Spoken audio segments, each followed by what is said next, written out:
যে আখিরাতের প্রস্তুতি গ্রহণ করেছে। আমাদের জন্য রয়েছে প্রিয় নবী সাল্লাল্লাহু আলাইহি ওয়াসাল্লামের আদর্শ। তিনি জগতে সমস্ত জিন ও ইনসানের রাহবার, পথ প্রদর্শক। যে নারী পুরুষ সেই আদর্শে চলল, তাঁর পদাঙ্ক অনুসরণ করল, তার আখিরাতের প্রস্তুতি পরিপূর্ণ হয়ে গেল। আমরা মানুষকে তাঁরই আদর্শের দিকে আহ্বান করি যে নিজের জীবনটাকে রাসূলুল্লাহ সাল্লাল্লাহু আলাইহি ওয়াসাল্লামের বরকতময় পথে নিয়ে আসুন। তার মতো আদর্শবান মানুষ না আল্লাহ কাউকে তৈরি করেছেন, না কেউ তৈরি হতে পারে।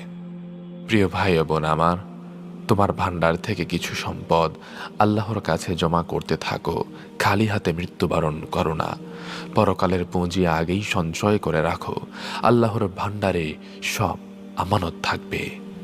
সেই ভান্ডার লুট হয় না, আগুনে পড়ে না, পানিতে নিমজ্জিত হয় না। যেদিন সবাই তোমাকে ছেড়ে